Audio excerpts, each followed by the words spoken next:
करवाया जा रहा है हमारी सम्मानित गार्जियन जी।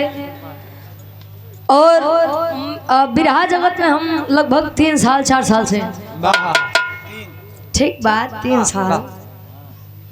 और पहला मंच मेरा इस मंच पर गाने का सौभाग्य मिला है। जो कार्यक्रम के आयोजक साहिबा हमारी गार्जियन जी, आप हमारी चांदनी गुरु माता जी के द्वारा, लोग कहते हैं अर्धनारीश्वर,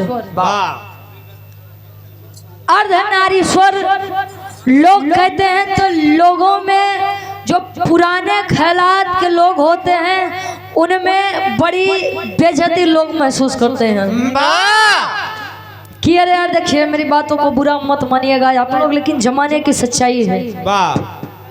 बेटा हो गया तो खुशी है, बेटी हुई तो वो भी खुशी लोग नहीं मनाते। अरे यार लड़की हो गया तो लगे अब 10-15 लाख जाई।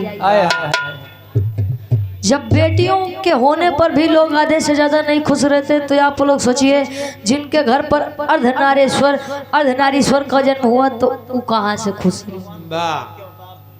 भगवान भोलेनाथ के अवतार कहे जाते हैं आप लोग। बहुत बहुत धन्यवाद, बहुत बहुत सम्मान। लोग कहते हैं कि इनका आशीर्वाद, बाजार है तो 6 से बजे, ताली 6 से बजे। वाह, बहुत खूब। भगवान भोलेनाथ का रूप लिया गया, उसके भी पीछे बहुत बड़ा कारण था।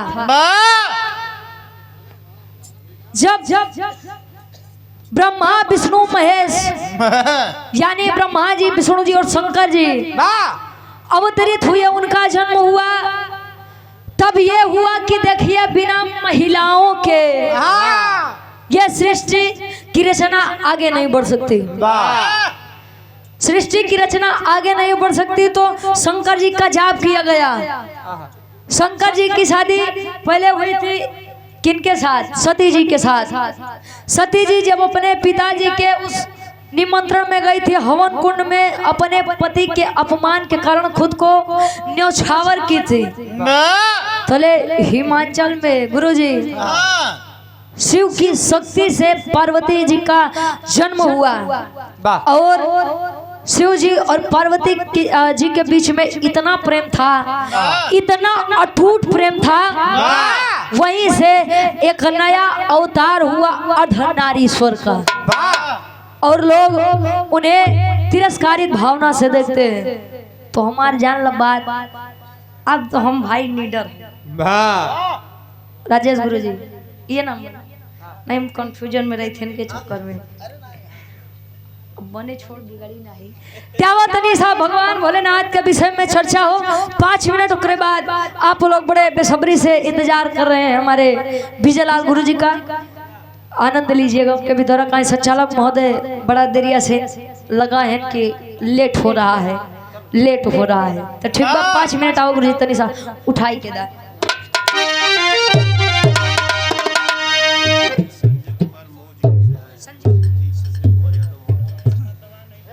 आदरणीय सम्मानित गार्जियन जी संजीव कुमार यादव जी मऊ जिले से चलकर आप आए हैं। ये गार्जियन जी के द्वारा हजारों हजार रुपए का सम्मान आशीर्वाद के चारी की हम बच्चे अपनी कला में कामयाब रहे। और आप आदित्य डेयरी पशुहार फैक्ट्री बनकट चौबेपुर वाराणसी से 200 रुपए चरणों में कोट कोट नमन है।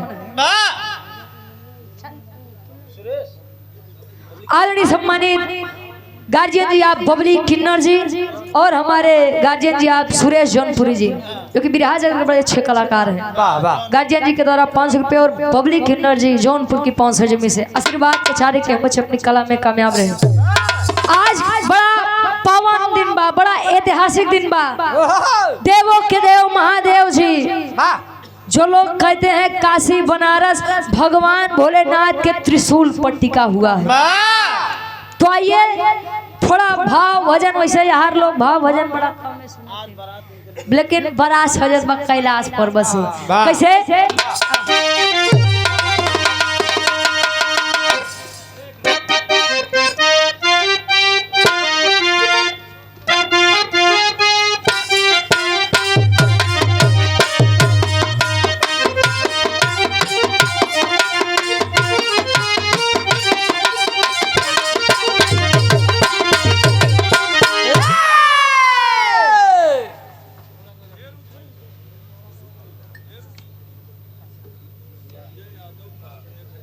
संजय यादव मऊ से 1000 रुपया आशीर्वाद के चाह रही।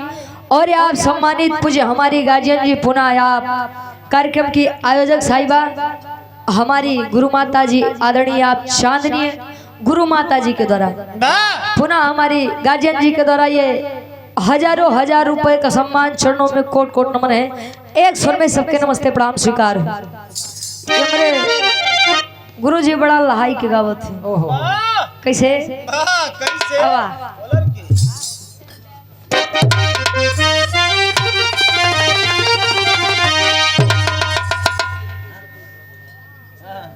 हाँ अब अरे गोरिया कई के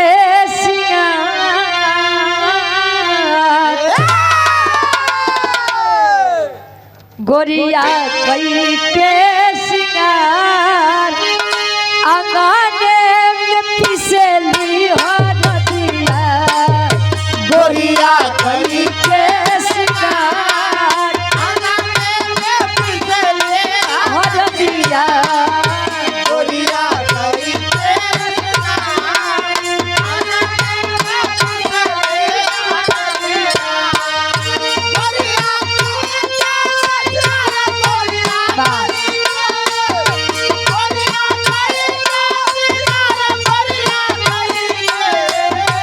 गोरिया कई के शिकार आने में पिसली हो नदिया गोरिया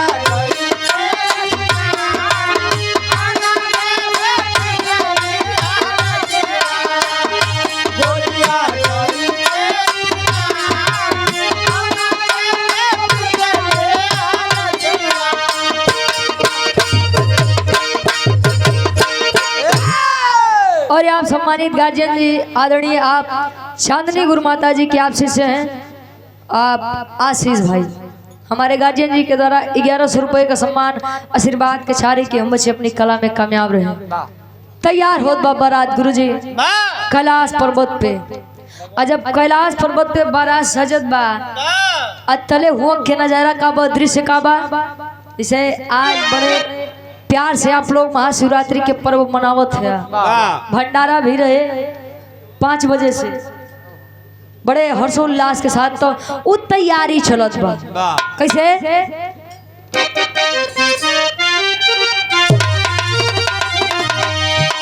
अरे ब्याहन चले भोलेनाथ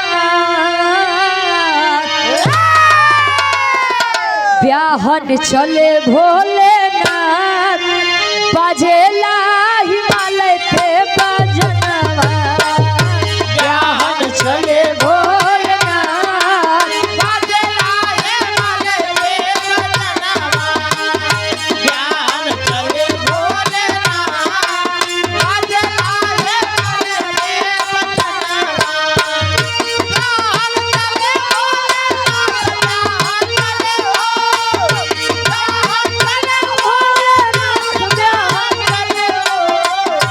ब्याहन चले भोलेनाथ बाजेला हिमालय पे बजनवा ब्याहन चले भोलेनाथ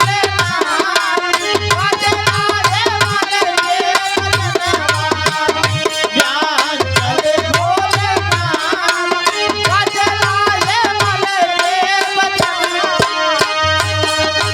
आदरणीय गार्जियन जी हमारे सदानंद भैया हमारे इसी ग्राम से गार्जियन जी के द्वारा 500 रुपया आशीर्वाद के चारे 100 रुपये सबके नमस्ते प्रणाम स्वीकार हो। और पुनः बड़े भाई आदित्य डेयरी पशु आहार फैक्ट्री बनकट शोभेपुर वाराणसी की 65 में से पुनः 200 ईश्वर काम में दिन दुनिया चुन्नत रखी दे ब्याहन चले भोलेनाथ अबाजेला हिमालय पे बजनवा लोग तैयार होते तो गुरुजी लगे हफ्ता भर पहले हल्दी तेल लगे जितना मैल बकुल निकल आवे लेकिन भगवान भोलेनाथ अपने आप के सजावट करत हैं सजा करत हैं। कैसे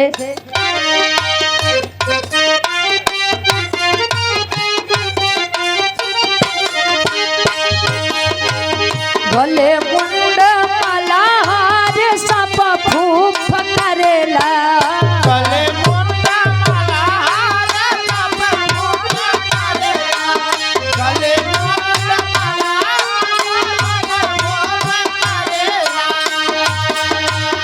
कनवा में कुंडल बिछु देखा ढोल करेला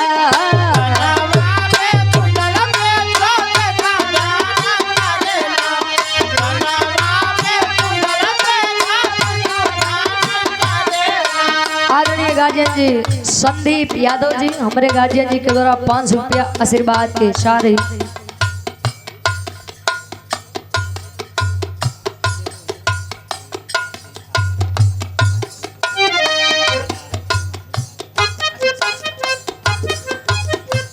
और आप सम्मानित हमारी गार्जियन जी आप अखिल भारतीय किन्नर समाज के गुरु मां और बनारस की जानी मानी हस्ती बहुत खूब क्या कहना गार्जियन जी चांदनी किन्नर की आप शिष्या जी ज्योति किन्नर जी हमारी गार्जियन जी आपके द्वारा ये सुंदर माला और हजारों हजार रुपए का सम्मान और ये अंग वस्त्र देकर सम्मान किया गया। हम चाहेंगे कि अब हमारी गार्जियन जी के द्वारा और गार्जियन जी के सम्मान में जोरदार ताली बजाए। बहुत खूब जिन्होंने इतना भव्य कार्यक्रम करवाया है अपने इस ऐतिहासिक सरजमी पर। मारकंडे महादेव ढाबा बहादुर यादव भैया डुबकिया की पाँव सरजमी से ये 500 रुपए का सम्मान ईश्वर करे काम में दिन दुनिया रात शुभ तरक्की हो। गले मुंडा माला हारी साप फूफ करेला कटावा में कुंडल बिछु देखा ढोल करेला कटी मृग छला बसो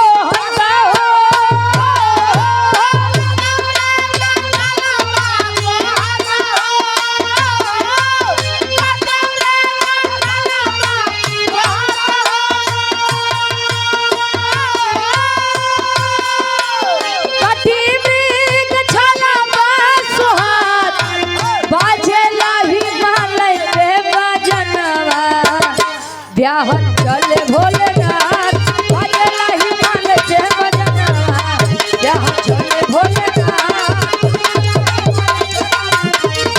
ब्याह चले भोलेनाथ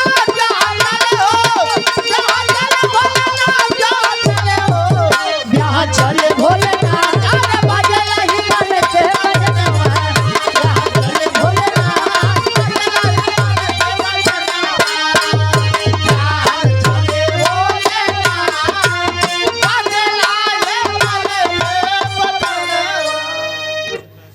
नरसिंह यादव जी पूर्व क्षेत्र पंचायत सदस्य है 500 रुपया आशीर्वाद के चाह रही और हमारे गार्जियन जी आशीष भैया 100 रुपया और आप आदित्य डेयरी पशुहार फैक्ट्री बनकर चौबे पूर्वारण से 200 रुपए का सम्मान आशीर्वाद के चाह रही कि हम बच्चे अपनी कला में कामयाब रहे। सबके कई स्वर में नमस्ते बड़ा प्रणाम बा भोजपुरी में पहले की बा कहे गले मुंड माला हार सांप फुफकारेला प्रेम प्रेम होता क्या है आप जैसे हैं और आपको कोई स्वीकार ले ये होता है प्रेम। साहब खूबियां देख के तो सब प्रेम करते हैं कोई कमी देख के जान के भी प्रेम करे अपनाए वो होता है प्रेम। भगवान भोलेनाथ जिन्हें एक बार अपने पोशाक को बदला था लेकिन माता सती को वो पसंद नहीं आया था। नहीं स्वामी मैंने आपको जैसे जाना है जैसे चाहा है मुझे आप वैसे पसंद है वैसे बदलल मनई केवल 2 दिन के बदला थी जो ओरिजिनल बा वो हमेशा रही सदैव रही। चल दिया भगवान भोलेनाथ बारात जब कैलाश पर्वत से निकली है तो हमारे और आप किया हो तो कहा जाना था भोला बाबा बम भोला बाबा छाने में भांग के घोला बाबा गोला बाबा तो वो हमें और आप लोग अच्छा एक बात रहे गुरुजी भगवान भोलेनाथ के भक्त हर जगह बाटे केहू देवी देवता के भक्त केहू होए चाहे मत होए लेकिन भगवान भोलेनाथ के अनन्य भक्त हर जगह है। भगवान भोलेनाथ नशा पताई करें तो ध्यान में मस्त हो जाए और उनकर चला अगर नशा पताई करी है तो आपन तो शांति भंग करबे करी है दूसरे को शांति ले लेती दूसरे को शांति लेती। भगवान भोलेनाथ अंग में भभूत भूत एकदम लगाई के गुरुजी लोग परफ्यूम मार के चला थे, लेकिन भगवान भोलेनाथ अपने 4 व्हीलर पे सवार है। वाह बार 4 व्हीलर। अरे नंदी जी हो, हाँ उनका तो फॉर्च्यूनर रहन होई। हाँ बिल्कुल सवार है। आज ऐसे सवार है तले मनोज प्रधान जी पनिहरी से हमारे गार्जियन जी के द्वारा 1000 रुपए हमारे प्रधान जी के द्वारा आशीर्वाद के छा रही 100 रुपए सबके नमस्ते प्रणाम स्वीकार हो। चल रहे हैं तो आगे पीछे भूत पिचास छुड़ैल चंडाल जितना है हिया तब बातें छोड़ा कंकाल तंत्र नाचत बा। कंकाल काहे बदे जानत है यार कि आज हमारे भूतनाथ जी की शादी है। आज मेरे यार की शादी है। वैसे एक बात बा गुरुजी, कुंवारी लड़की भगवान भोलेनाथ के बड़ा मानत थी, लेकिन करिया दुल्हन आई पसंद करती। अंतरा के दूसरे अंताल में कवि लिखते हैं इनका। पुनः ये हमारे बड़े भाई आप आदित्य डेयरी पशुहार फैक्ट्री बनकर छोबेपुर वाराणसी की 5 सरजमी से 200 रुपए सम्मान में चरणों में कोट कोट नमन है। और ये आप आदरणीय सम्मानित सुनील यादव प्रधान जी के चाचा, सम्मानित हमारे विधर्म के चाचा जी आप राम अवध यादव जी 500 का सम्मान आशीर्वाद के चाह रही। अंतरा के दूसरे अंताल में कवि जी लिखते हैं इनका।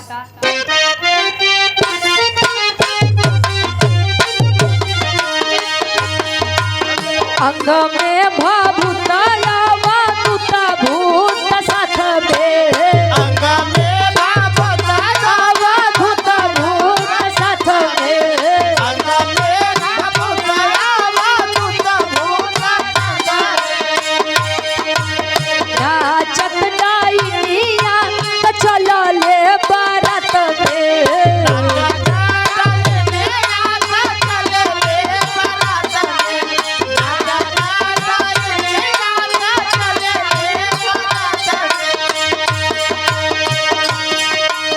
और आप सम्मानित पूज्य गार्जियन जी सुंदर माला ना पहचान ना, लेकिन आहा फौजी साहब वाह क्या कहना। अरे बस याद आ गया। सम्मानित फौजी साहब हमारे गार्जियन जी जिनके दरवाजे पर कार्यक्रम हुआ था हमारा, और आदरणीय गुरुजी विजयलाल गुरुजी का बड़ा सम्मान मिला था, बड़ा प्यार मिला था आपके द्वारा। बहुत बहुत धन्यवाद हमारे फौजी साहब सतपाल यादव फौजी साहब वाह। सुंदर माला और हजारों रुपए का सम्मान गार्जियन जी के क्रांतिकारी सलाम हो।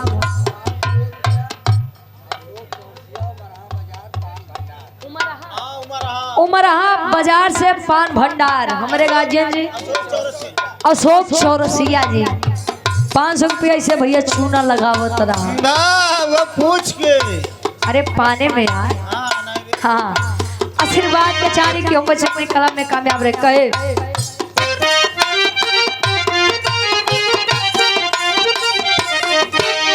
अंग में भाभुताया वातुता भूत साथ में कहे, नाचत डाइनिया तो चला ले बारात में, चलाता की करे पता हो,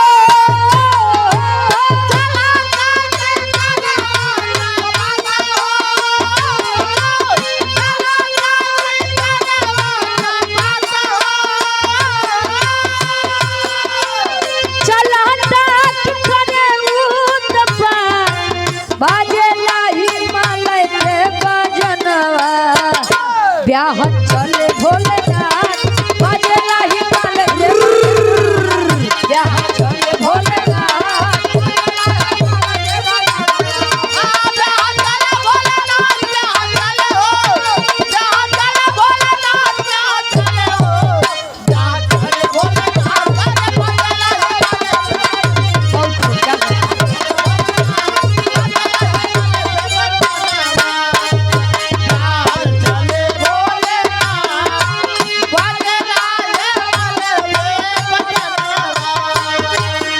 यादव बड़े भाई हमारे गार्जियन जी है 500 रुपए का सम्मान आशीर्वाद के चारे ईश्वर करे काम में जिस भी क्षेत्र में आप हैं नाम कमाइए यही हमारी दिली इच्छा है। और ये भावी प्रधान पद के प्रत्याशी बड़े भाई आप सुनील यादव के भाई हैं सुरेश यादव जी उत्तर प्रदेश पुलिस गार्जियन जी के द्वारा 500 आशीर्वाद के सारे एक स्वर में सबके नमस्ते प्रणाम स्वीकार हो। चलत तक कि करे उत्पात हो। अच्छा कुछ उत्पाती रहा थे गुरु जी। मार कैसे और शादी विवाह में अगर आज के समय में साउंड जाए डीजे जाए और मारपीट ना हो ये असंभव बा। 75 लगा जाते। जहाँ शिव है वहाँ शिवा है और जहाँ शिव है वहाँ शक्ति है। अगर आप लोगों को दूसरा रूप कहा जाए तो आप लोगों की तुलना आप लोगों की उपमा लोग साक्षात महादेव से करते हैं। उन्हीं को लोग अर्धनारीश्वर कहते थे। वो होता था प्रेम जो अपने बराबरी अपने आधे अंग को अपनी पत्नी को दर्जा दिए थे। अर्धांगिनी अर्धनारीश्वर बारे भगवान भोलेनाथ। पति ऐसा चाहिए। लड़कियां कुंवारी जाती हैं तो कहा थी जाना था एक नाई कहते कि लड़का हमके आप जैसा चाहिए एथा में नहीं चाहिए। भगवान भोलेनाथ एक ऐसे पति थे जो अपने पति के लिए तांडव करते थे। तांडव जाना था अजले जनबे नहीं करता थे आगे तुम्हें का बताई।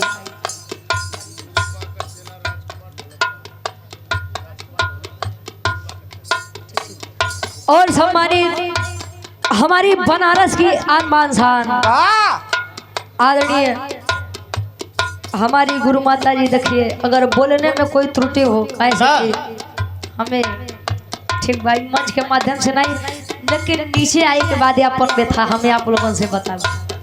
सम्मानित हमारी गार्जियन जी आप अखिल भारतीय किन्नर समाज की गुरु माता जी चांदनी गुरु माता जी के आप शिष्य हैं जो कि ढोलक के बड़े ही अच्छे वादक हैं राजकुमार हमारे गार्जियन जी गुरु जी। क्योंकि हमारे लिए हर एक वादक हमारी नज़र में अगर वो कुछ अच्छा करते हैं तो वो गुरु है। सुंदर माला और ये 500 रुपए का सम्मान चरणों में कोट कोट नमन है। आशीर्वाद के चाह रही आशीर्वाद दीजिए कि हम बच्चे अपनी कला में कामयाब रहे।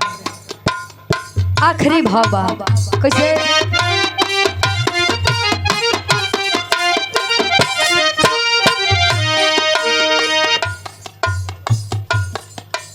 बड़े भाई आप जुग्गू पहलवान जी शिवरामपुर जखनिया गाजीपुर की धरती से शहीदी धरती गाजीपुर से बहुत बहुत धन्यवाद पहलवान जी। अच्छा पहलवान जी लग भी रहे हैं आप 100 रुपया आशीर्वाद के चाह रहे हैं कि हम बच्चे अपनी कला में कामयाब रहे। वो शिव ही थे भगवान भोलेनाथ ही थे जो हर बार अपनी पत्नी को पाने के लिए तांडव करते थे प्रलय मचाते थे। ये होता है प्रेम और ये होता है एक पति का कर्तव्य। अरे वाह। इसीलिए लड़कियां कहते हैं कि भोलेनाथ जी अगर हमें पति कोई मिले तो आप जैसा मिले। करिया रहे कपड़ा न पहने रहे। हमके लगा था चाची है कहीं कोई मांगे रहे। आखिरी बाबा फिर गुरु जी के नंबर रहे आवा।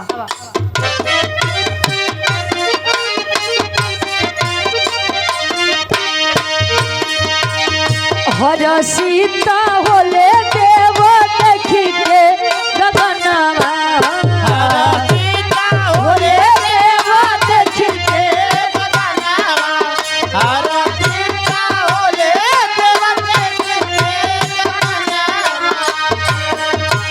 होई के मगन बरसावेला सुमनवा होई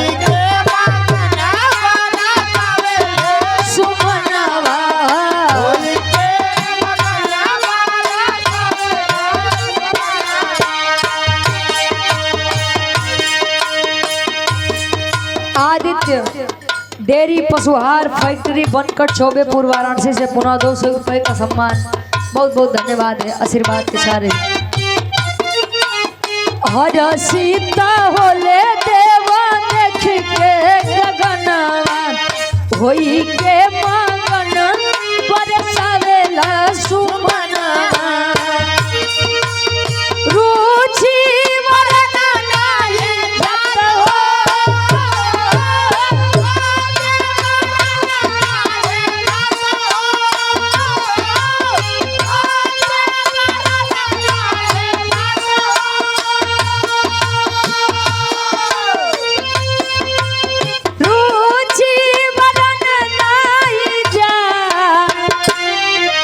अरे बाजेला हिमालय पे बजनवा ब्याहन चले भोलेनाथ बाजेला हिमालय पे बजनवा ब्याहन चले भोलेनाथ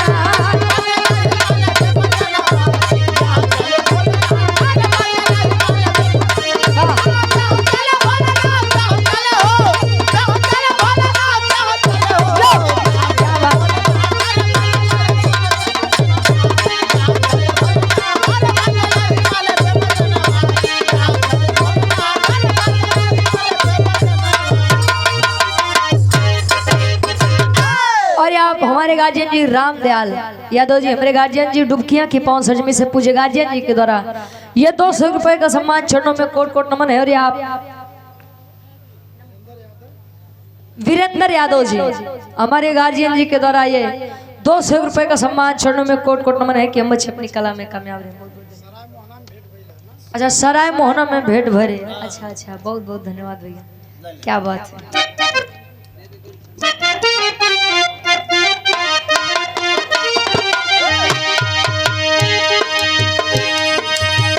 राजा हो तो कैसे मनाई, राजा हो तो कैसे मनाए, राजा हो तो कैसे मनाए। अरे रतिया में हमारे ना लागयो भाई दुल्हा हो का हो आत्मा रूपी दुल्हन और परमात्मा रूपी दूल्हे का वर्णन है। जब ये आत्मा रूपी दुल्हन और परमात्मा रूपी दूल्हे का वर्णन होगा तो यहाँ वाले दुल्हा दुल्ही काम नहीं दी है कहे अरे रतिया में हमारे ना लागयो भाई रजबू हो तो कैसे मनाई, रजबू हो तो कैसे मनाई।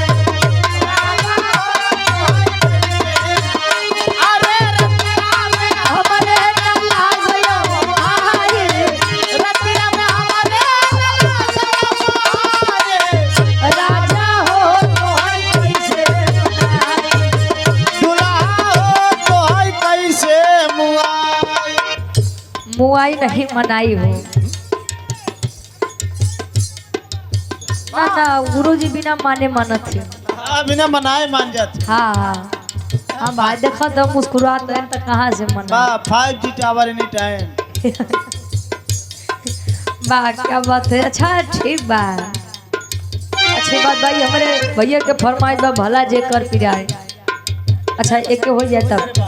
अच्छा पहले कद रही गुरु जी लंबा घूंघट करें काहे बदे जाना थे। हाँ, उनका दांत बड़े बड़े रहते रहे, मुँह तोपे रहे। वाह,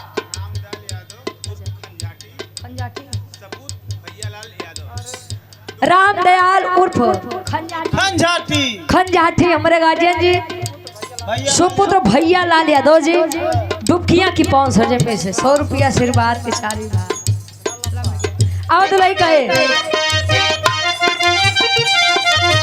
बीतबल पनवा तलाई गए जवानी पिता बल बनवा,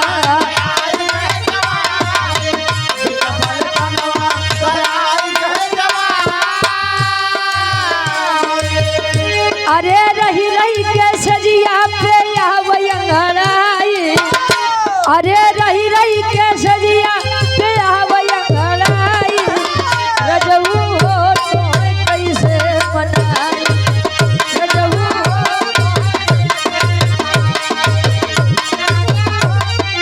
ले लाओ घरे बात गुरु जी के नंबर 20 आइन एकेडमी कोचिंग के डायरेक्टर साहब गुरु जी आप प्रदीप यादव जी डुबकियां बाजार से सुंदर माला और ये 200 रुपए का सम्मान आशीर्वाद के चारी एक लाइन फरमाइश बा सोहर के ओकरे बाद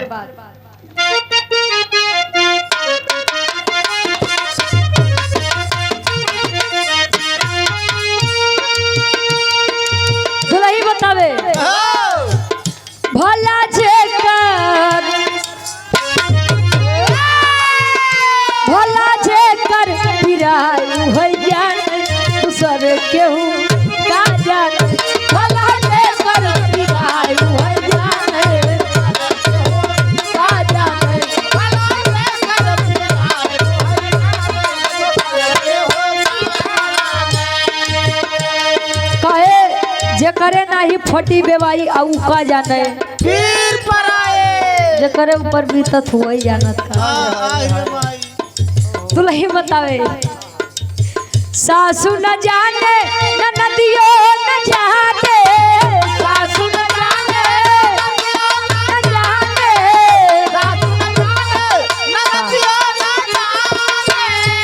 और हमारे बड़े भाई मनीष भाई लगातार सम्मान करने बाद अच्छा घरे से सोच के आए रहे रुचि आवत है वाह ये पुनः हजार रुपए का सम्मान मनीष भाई जी के द्वारा आशीर्वाद के सारी नहीं के फरमाइश रही दुल्ही कहे सासू न जाने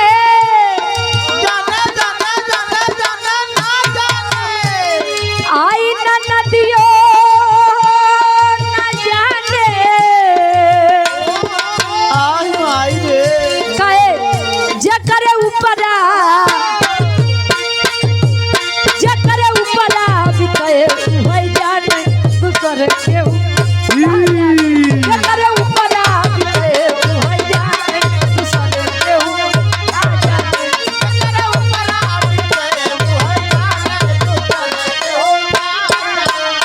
कहे जे करे ऊपरा बीते वही जाने गुरुजी जे करे ऊपरा बीते वही जाने हाँ जेकर पर बीता जाए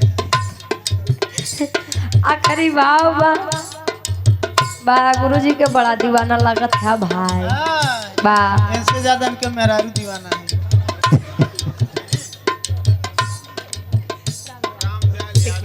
हमरे गार्जियन जी राम दयाल यादव उर्फ खंजाटी यादव सुपुत्र भैया लाल यादव जी ये डुबकिया बाजार से 100 रुपया अच्छा उनकर मेहरारू ढेर दीवानी है गुरुजी के और का अरे बारे गुरुजी बड़ा आदमी परखत है भाई अब आखिरी लाइन पाई के जेठ न जाने जेठानी न जाने जेठ न जाने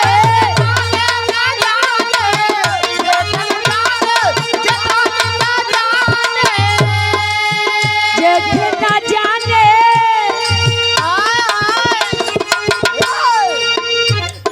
अमित ठीक अमित ज्वेलर्स के डायरेक्टर साहब अमित कुमार सेठ जी प्रधान कटरा हमरे गार्जियन जी के द्वारा पुनः ये 500 रुपए का सम्मान आशीर्वाद के इच्छा रही चाह रही ईश्वर करे काम में दिन लगा चलत रखे हो जेठ न जाने जेठानी न जाने जेठ न जाने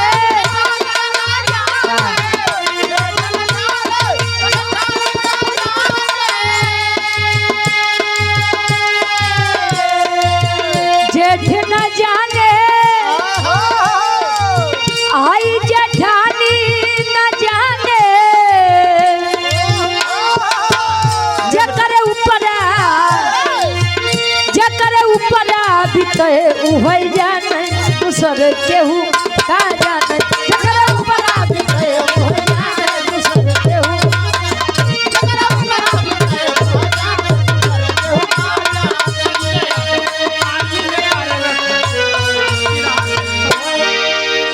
विश्वनाथ यादव। अच्छा बिरहा जगत के बड़े अच्छे कलाकार बड़े सुंदर कलाकार सम्राट कलाकार विश्वनाथ यादव जी आप उनके भतीजे संजय यादव जी जो कि आर्मी में आप कार्यरत हैं हमारे पूज्य गार्जियन जी के द्वारा ये 200 रुपए का सम्मान और हमारे बहुत बड़े फैन हैं सोशल मीडिया पे बड़ा प्यार देते हैं हमारे गार्जियन जी नमो मनीष यादव मेरे बड़का भैया सोशल मीडिया पे बड़ा प्यार देते हैं दुलार देते हैं सम्मान देते हैं यह हजार रुपए का सम्मान मनीष भैया जी के द्वारा आशीर्वाद के चारे गुरु जी के नंबर बा गावे बजावे का आश्रम में कोनो भी गलती कसूर भई आप लोग अपन लड़कियां बच्चे समझ के माफ की है